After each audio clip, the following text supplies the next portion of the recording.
Welcome back everyone. Next test पर आ जाइए। प्रैक्टिस करेंगे इसमें हम 30 इंपॉर्टेंट प्रश्नों की जीएस के। ठीक है, लास्ट जो टेस्ट था उसमें 51 तक हो गया था, 50 तक हो गया था। अब इसमें हम 51 से लेकर 80 तक 30 प्रश्न इंपॉर्टेंट। इन सभी टेस्ट की आप फुल टेस्ट पीडीएफ सीरीज से जुड़ सकते हैं, नंबर इस पर व्हाट्सअप करके। ठीक है, full test series PDF format में मिलेगी। पेड टेलीग्राम ग्रुप आपको ज्वाइन करना पड़ेगा। पहला प्रश्न है यहाँ पर, निम्नलिखित में से कौन सा एक भूमिगत तना नहीं है? ठीक है,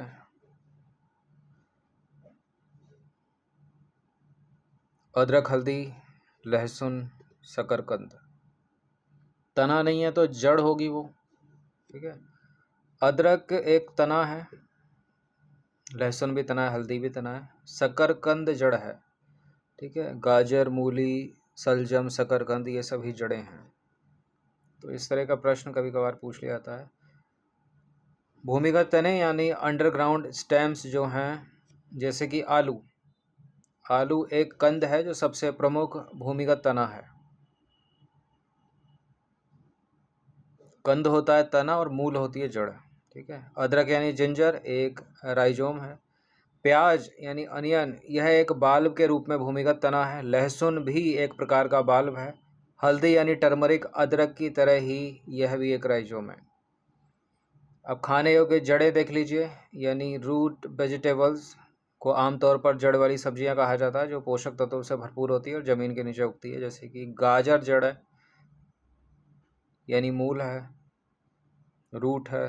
मूली रेडिश, सलजम, शकरकंद स्वीट पोटैटो जिसको बोलते हैं, चुकंदर, अरबी और मूंगफली ये सभी क्या हैं? जड़ें हैं। हिस्ट्री का प्रश्न है 52, प्लासी के युद्ध के परिणाम स्वरूप हुआ।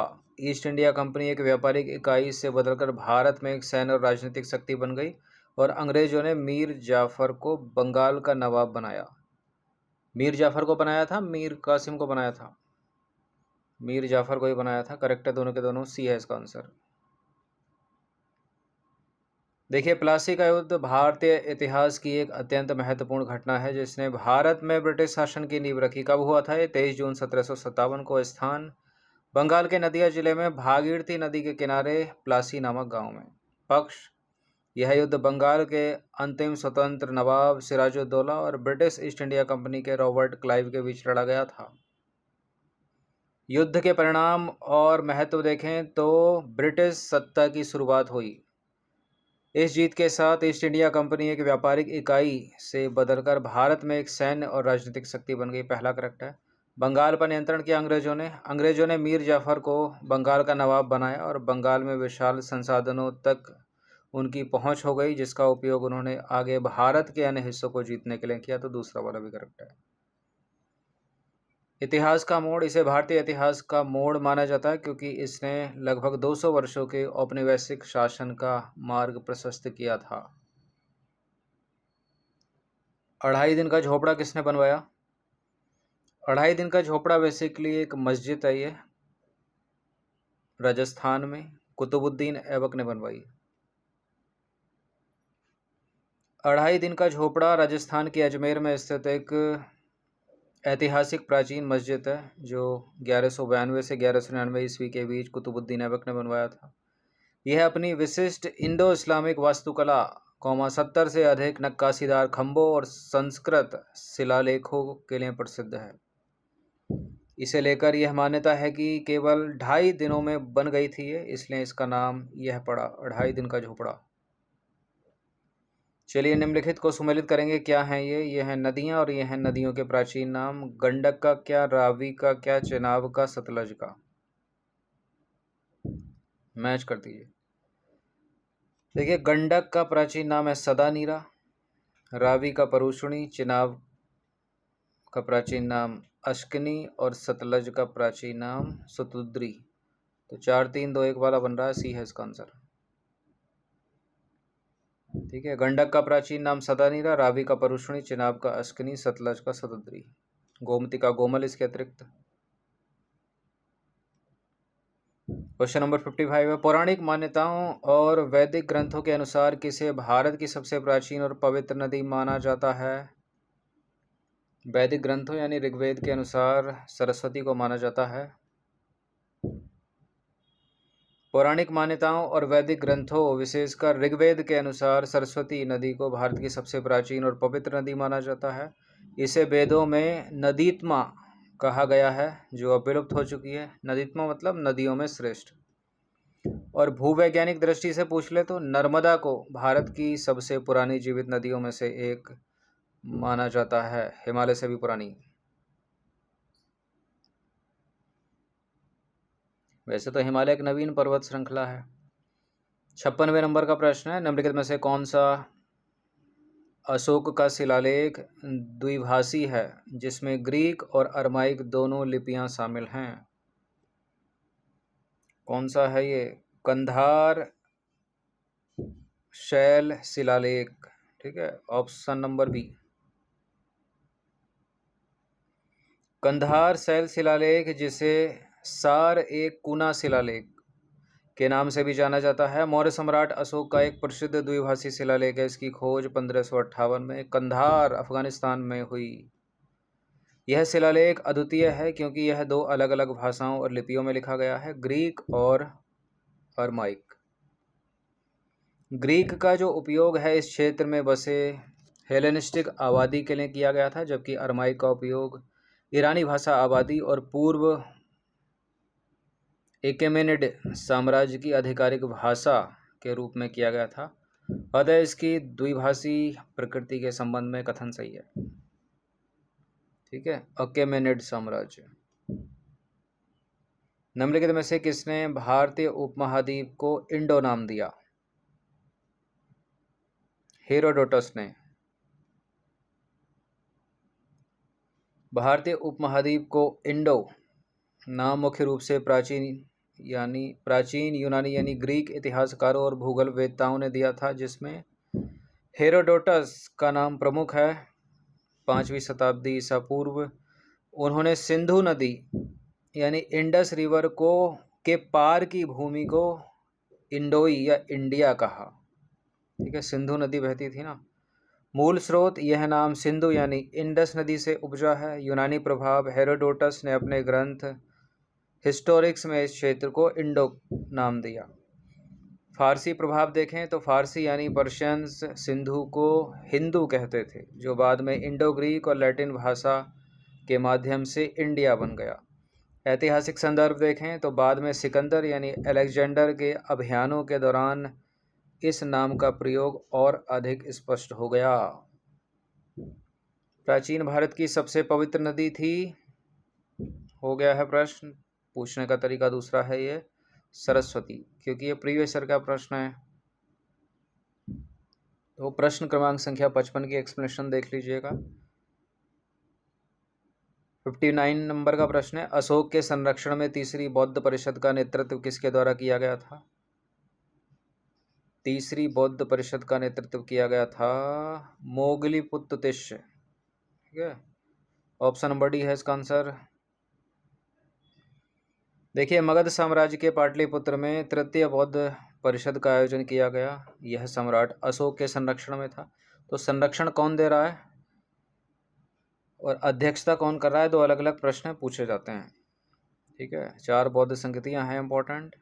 तीसरी बौद्ध परिषद या संगति कुछ भी नाम से पूछा जा सकता है, मोगलीपुत्र तिष्य ने की थी। तीसरी बौद्ध परिषद या संगति का एजेंडा बौद्ध धर्म के विभिन्न विद्यालयों का विश्लेषण करना और उन्हें शुद्ध करना था। इस परिषद के बाद अशोक ने बौद्ध धर्म के प्रचार प्रसार के लिए अनेक समूहों को विभिन्न देशों में भेजा। 60वें नंबर का प्रश्न है, निम्नलिखित में से कौन सा स्थान बौद्ध धर्म से संबंधित नहीं था? नालंदा, सोमनाथ, सारनाथ, कुशीनगर।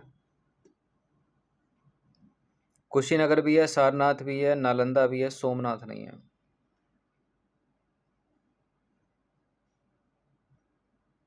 अष्टमहास्थान बुद्ध के जीवन से जुड़े 8 महान पवित्र स्थान हैं। इनमें गौतम बुद्ध, लुम्बिनी, बोधगया, सारनाथ और कुशीनगर के जीवन से संबंधित 4 तीर्थ हो गए ऊपर के, और 4 अन्य स्थल यानी श्रावस्ती, संकिसय, राजगीर और वैशाली शामिल हैं।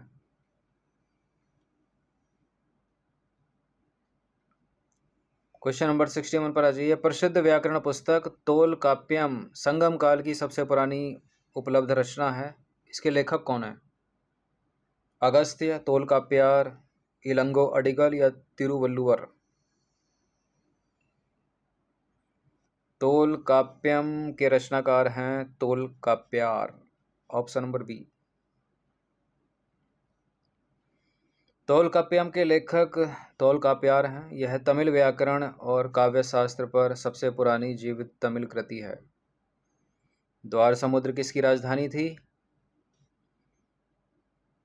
रोमन साम्राज्य की नहीं, पांड्य साम्राज्य की नहीं, राष्ट्रकूट साम्राज्य की नहीं, होयसल साम्राज्य की।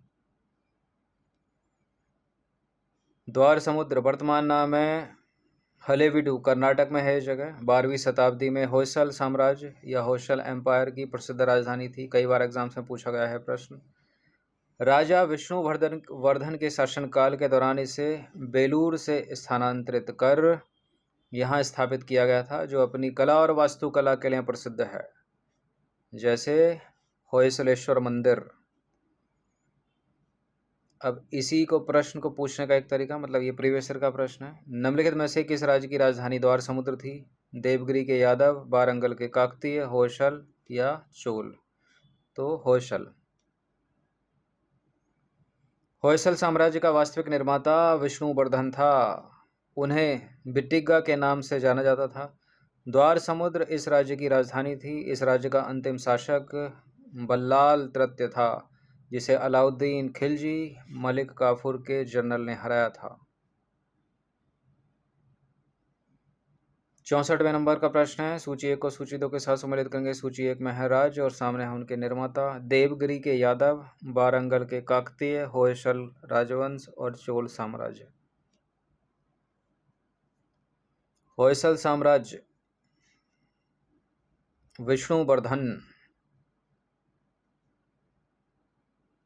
सी का हो गया 1। 1 से कट रहा है क्या? देवगिरी के यादव भिल्लमा फिफ्थ, वारंगल के काकतीय रुद्रदेव प्रथम और चोल साम्राज्य विजयालय। तो पहले का 2, बी का 3, सी का 1, डी का 4। डी का 4 एज इट इज रहा। डी है इसका आंसर। 2 3 1 4। देवगिरी के यादव निर्माता हैं फिल्मा फिफ्थ, वारंगल के काकतीय रुद्रदेव प्रथम, होयसल राजवंश के विष्णुवर्धन और चोल साम्राज्य के निर्माता विजयालय। लिंगायत संप्रदाय के संदर्भ में सही कथन है। 2 कथन है यहाँ पर। यह एक एकेश्वरवादी शैव संप्रदाय है क्या? यह मुख्य रूप से कर्नाटक, महाराष्ट्र और आंध्र प्रदेश में सक्रिय है क्या? बिल्कुल ये सही है, दोनों के दोनों। सी है इसका आंसर। देखिए, लिंगायत समुदाय, जिसे वीर शैव भी कहा जाता है, मुख्य रूप से कर्नाटक, महाराष्ट्र और आंध्र प्रदेश में सक्रिय एक प्रमुख एकेश्वरवादी शैव संप्रदाय है। 12वीं सदी में समाज सुधारक बसवन्ना द्वारा स्थापित यह मत जातिवाद, वेदों, मूर्ति पूजा और कर्मकांडों का विरोध करता है और शिव की पूजा इष्टलिंग के रूप में गले में धारण करके करता है। इन सभी टेस्ट की आप फुल टेस्ट सीरीज से जोड़ सकते हैं नंबर इस पर व्हाट्सअप करके। एक छोटा सा अमाउंट है, इतना कम इसलिए रखा था कि सभी लोग इसको इजीली अफोर्ड कर सकें। ठीक है, पीडीएफ फॉर्मेट से जोड़ सकते हैं आप। एक पीडीएफ में 100 प्रश्न होंगे या 150 प्रश्न होंगे विद कंप्लीट सॉल्यूशन के साथ, और ये सीरीज़ आपको दिसंबर तक मिलती रहेगी। 66वें नंबर का प्रश्न है। कंदरिया महादेव मंदिर के संदर्भ में 3 कथन है यहाँ पर। यह मध्य प्रदेश के छतरपुर जिले में खजुराहो में स्थित है। यह यूनेस्को विश्व धरोहर स्थल का हिस्सा है। भगवान विष्णु को समर्पित है क्या? कंदरिया महादेव टेम्पल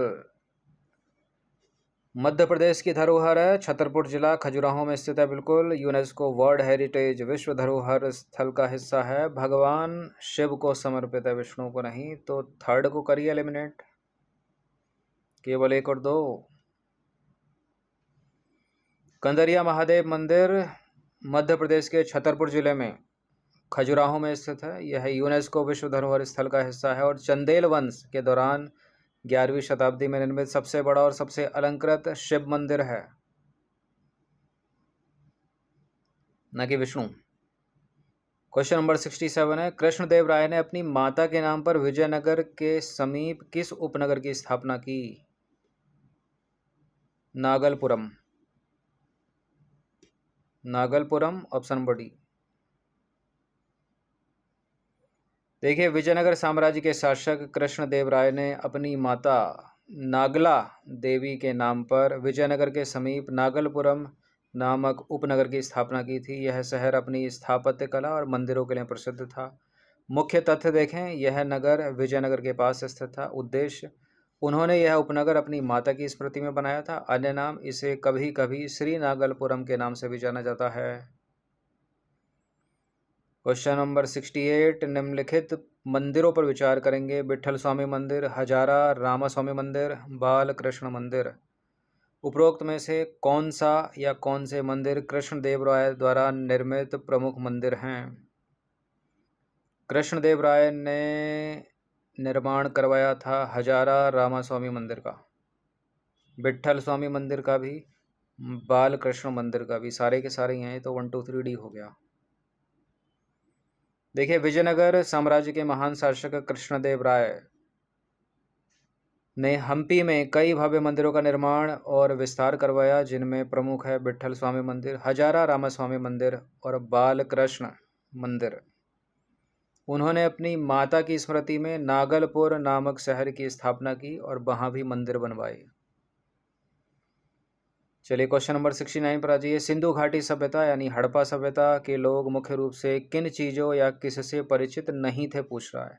आने वाले प्रश्न इंडस वैली सिविलाइजेशन से ही होंगे अधिकतर, ज़्यादातर 80 तक। तो सिंधु घाटी सभ्यता के लोग परिचित नहीं थे लोहे से, ना घोड़े का उनको ज्ञान, मंदिरों या पूजा स्थलों के निर्माण से भी वो परिचित नहीं थे। तो सबसे परिचित नहीं थे, 1 2 3 डी। सिंधु घाटी सभ्यता या हड़प्पा सभ्यता या इंडस वैली सिविलाइजेशन सभ्यता के लोग मुख्य रूप से लोहे यानी आयरन से परिचित नहीं थे, जिसके कारण इसको कांस्ययुगीन सभ्यता माना जाता है। वे घोड़े यानी हॉर्स के उपयोग से भी अनजान थे। इसके अलावा वे मंदिरों या पूजा स्थलों के निर्माण से भी परिचित नहीं थे। 24 मई को यूपीएससी सिविल सेवा की परीक्षा है। ये टेस्ट सीरीज बहुत हेल्पफुल होगी, उसमें प्रैक्टिस करते रहना। निम्नलिखित में से कौन सिंधु घाटी सभ्यता शब्द का प्रयोग करने वाले पहले शोधकर्ता थे? हैं जी, एक ऑप्शन खाली हो गया। चलिए हम भर देते हैं इसमें, ऑप्शन नंबर डी, इनमें से कोई नहीं। लेकिन ये आंसर नहीं है, इनमें से एक है व्यक्ति, वो है John Marshall, option number A. देखिए, जॉन मार्शल सिंधु घाटी सभ्यता शब्द का प्रयोग करने वाले पहले शोधकर्ता थे। अगला प्रश्न है 71वें नंबर का प्रश्न है, सिंधु घाटी सभ्यता के संबंध में निम्नलिखित कथनों में से कौन सा कथन सही नहीं है? खुला प्रांगण गृह नियोजन की मूल विशेषता थी। सभागार यानी असेंबली हॉल की खोज मोहनजोदड़ो में हुई थी। सिंधु घाटी सभ्यता के लोग कताई और बुनाई की कला से परिचित नहीं थे। हड़प्पा की खुदाई का श्रेय आर.वी. दयाराम साहनी को दिया जाता है क्या? इंडस वैली सिविलाइजेशन में खुला प्रांगण गृह नियोजन की मूल विशेषता थी, बिल्कुल। असेंबली हॉल की खोज मोहनजोदड़ो में हुई थी। हड़प्पा की खुदाई का श्रेय दयाराम साहनी को दिया जाता है। और सिंधु घाटी सभ्यता के लोग कताई और बुनाई की कला से अच्छी तरह से परिचित थे। ये कह रहा है कि परिचित नहीं थे, यही गलत है। देखिए, सिंधु घाटी सभ्यता के लोग कताई और बुनाई की कला से बहुत परिचित थे। वास्तव में वे इस कौशल को विकसित करने वाले दुनिया के कुछ प्रारंभिक लोगों में से एक थे। सिंधु घाटी सभ्यता में 3300 ईसा पूर्व से ही कताई और बुनाई के प्रमाण मिलते हैं। 72वें नंबर का प्रश्न है, निम्नलिखित में से कौन सा स्थल प्राचीन भारत में कुत्तों के पालन का प्रमाण है? यह है बुर्जहोम। प्राचीन भारत में कुत्तों के पालतूकरण का सबसे प्रमुख पुरातात्विक प्रमाण कश्मीर में स्थित बुर्जहोम, जो कि एक नवपाषाणकालीन स्थल है, वहाँ से मिलता है। यहाँ खुदाई में मनुष्यों के साथ कुत्तों को दफनाए जाने के साक्ष्य मिले हैं, जो लगभग 3000 ईसा पूर्व के हैं। 73वें नंबर का प्रश्न है, सिंधु घाटी सभ्यता से संबंधित निम्नलिखित पुरातात्विक स्थलों में से कौन आज के उत्तर प्रदेश में स्थित है? मंडी, हुलास, राखीगढ़ी। राखीगढ़ी तो हरियाणा में है। मंडी यूपी वाला है एक मंडी, ठीक है। एक हिमाचल में भी मंडी है। हुलास 1 और 3 बी है इसका आंसर। देखिए मंडी जो है वर्तमान उत्तर प्रदेश में सिंधु यानी उत्तर हड़प्पा स्थल है। राखीगढ़ी हिसार हरियाणा में है। हड़प्पा स्थल उत्तर प्रदेश में नहीं तो एलिमिनेट हो जाएगा। हुलास उत्तर प्रदेश में हड़प्पा स्थल है, सहारनपुर डिस्ट्रिक्ट है। चलिए भारत में पशुपालन पे कृषि के शुरुआती प्रमाण कहाँ से आए हैं?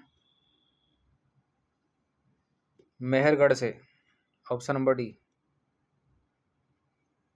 देखिए भारत में पशुपालन और कृषि के शुरुआती साक्ष्य पाकिस्तान के बलूचिस्तान प्रांत में स्थित मेहरगढ़ से प्राप्त हुए हैं। यह स्थल लगभग 7000 ईसा पूर्व पुराना माना जाता है, जहाँ से गेहूं और जौ की खेती और भेड़ बकरी व मवेशियों के पालन के प्रमाण मिले हैं। मोहनजोदड़ो के विशाल स्नानागार में स्नान कुंड की लंबाई कितनी है? इसकी लंबाई, चौड़ाई, गहराई, ये मोटा मोटी कुछ ऐसे ऊट पटांग ऊल जलूल प्रश्न है जो कभी कभार एग्जाम्स में आ जाते हैं। तो मोहनजोदड़ो का जो विशाल स्नानागार था, स्नान कुंड था, उसकी लंबाई है लगभग 39 फीट। ठीक है, बी है इसका आंसर।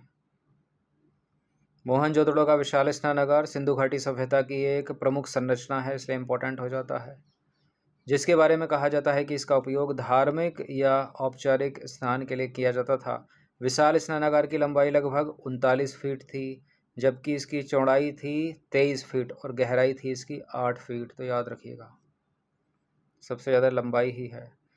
अगला प्रश्न भी इंडस वैली सिविलाइजेशन से ही है। हड़प्पा संस्कृति के प्रसार के संबंध में निम्न कथनों पर विचार करेंगे, जो रिलेट करेगा यूपी की हिस्ट्री को। उत्तर प्रदेश में हड़प्पा मिट्टी के बर्तनों की उपस्थिति राजनीतिक नियंत्रण के बजाय सांस्कृतिक प्रसार का सुझाव देती है। और दूसरा कथन है, हड़प्पा राजनीतिक अधिकार गंगा के मैदानों तक समान रूप से विस्तारित था। देखिए गंगा के मैदानों तक तो नहीं था, ये सिंधु घाटी, सिंधु जो नदी थी वहीं तक ही सीमित था। पहला वाला है सही, दूसरा वाला जो है, पहला वाला है सही, दूसरा वाला जो है वो गलत है। ठीक है, तो केवल एक इसका उत्तर हो जाएगा। गंगा के मैदानों तक हड़प्पा राजनीतिक अधिकार नहीं है, सांस्कृतिक प्रसार तो था। कथन एक सही है।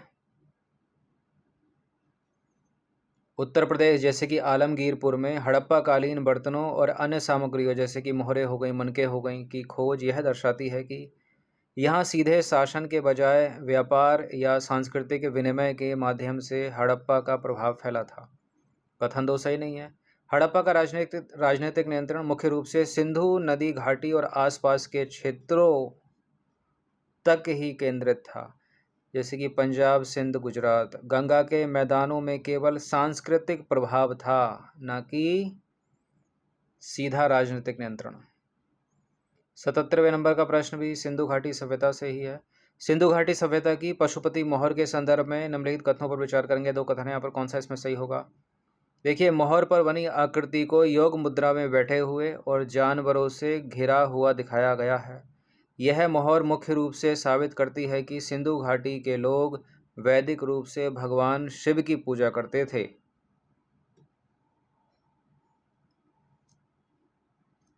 जो योग मुद्रा में बैठी हुई आकृति है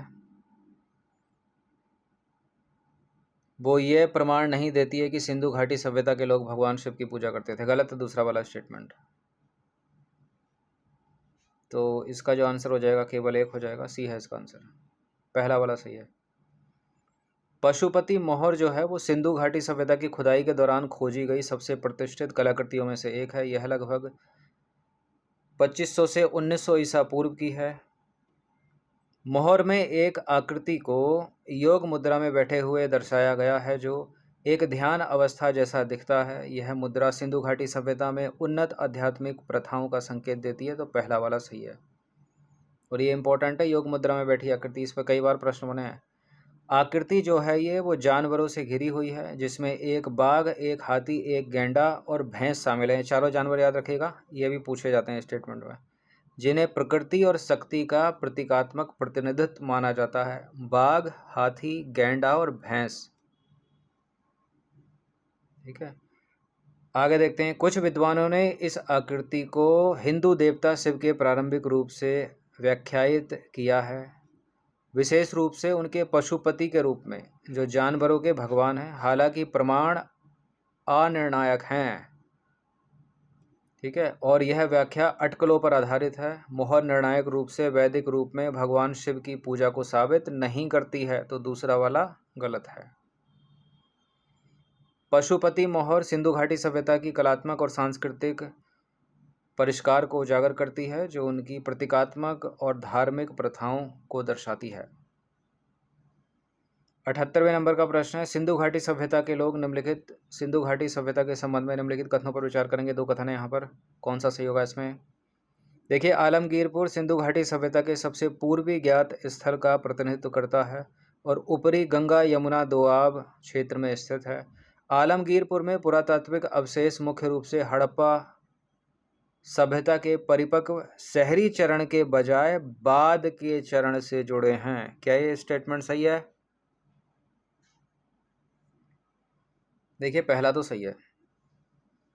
आलमगीरपुर में पुरातात्विक अवशेष मुख्य रूप से हड़प्पा सभ्यता के परिपक्व शहरी चरण के बजाय बाद के चरण से जुड़े हैं, ये भी ठीक है। दोनों के दोनों सही हैं, तो डी है इसका आंसर। दोनों के दोनों सही हैं, पहला भी सही है और दूसरा भी सही है। आलमगीरपुर सिंधु घाटी सभ्यता के सबसे पूर्वी स्थल का प्रतिनिधित्व करता है। ये सबसे पूर्वी, सबसे पश्चिमी, सबसे उत्तरी, सबसे दक्षिणी, सब ठीक है, ये भी पूछा जाता है, चारों याद रखना। गंगा यमुना दोआब में स्थित है यह स्थल सिंधु घाटी सभ्यता के विशाल भौगोलिक प्रसार की पुष्टि करता है, जो पश्चिम में गुजरात से लेकर पूर्व में आलमगीरपुर तक फैला हुआ है। पहला करेक्ट है, दूसरा भी करेक्ट है। आलमगीरपुर में पुरातात्विक अवशेष मुख्य रूप से हड़प्पा सभ्यता के बाद के चरण से जुड़े हैं, न कि इसके परिपक्व शहरी चरण से। ठीक है, बात वही है, दूसरा सही है। उत्खनन से मिट्टी के बर्तन, मनके और अन्य कलाकृतियाँ मिलती हैं, जो सिंधु घाटी सभ्यता की समय रेखा के बाद के चरण के साथ साथ संरेखित होती हैं। दोनों करेक्ट हैं। क्वेश्चन नंबर 79 पर आ जाइए। सिंधु घाटी सभ्यता के अन्न भंडार का उत्खनन किया गया है। मोहनजोदड़ो इसका उत्तर है, लेकिन मोहनजोदड़ो ऑप्शन में नहीं है, तो हड़प्पा भी सही हो जाएगा। ठीक है, हड़प्पा से भी मिले हैं। मेहरगढ़ है, मोहनजोदड़ो नहीं है। देखिए, सिंधु घाटी सभ्यता में सबसे बड़े जो अन्न भंडार हैं, उनका उत्खनन मुख्य रूप से मोहनजोदड़ो में किया गया था, जहां विशाल स्नानागार के पास एक विशाल अन्नागार मिला है। इसके अलावा हड़प्पा में भी रावी नदी के तट पर 6 छोटे अन्न भंडारों के साक्ष्य मिले हैं, तो विकल्प सी सही उत्तर हो जाएगा। चलिए, 80वें नंबर का प्रश्न है और अंतिम प्रश्न है ये। चालकोलिथिक युग के बारे में निम्नलिखित कथनों में से कौन सा कथन गलत है? चालकोलिथिक युग यानी ताम्रपाषाण युग। इस युग के लोगों ने कपास उगाने और कपास के कपड़े बनाने की विधि की खोज की थी। पहिए का आविष्कार सबसे पहले सिंधु घाटी सभ्यता के लोगों ने किया था। मनुष्य द्वारा खोजी गई पहली धातु तांबा थी और चालकोलिथिक युग के लोग आभूषणों के शौकीन थे। देखिए, आपने पढ़ा होगा पुरापाषाण काल, नवपाषाण काल, तो पहिए का आविष्कार तो पहले ही हो गया था, सिंधु घाटी सभ्यता से बहुत पहले हो गया था। ठीक है, आग का आविष्कार तो पुरापाषाण काल में हो गया था, पहिए का नवपाषाण काल में हो गया था। तो ये कथन तो गलत है। तो यहाँ पहला सही है, सी सही है, डी सही है, बी जो है वो इनकरेक्ट है, वही अपना आंसर है।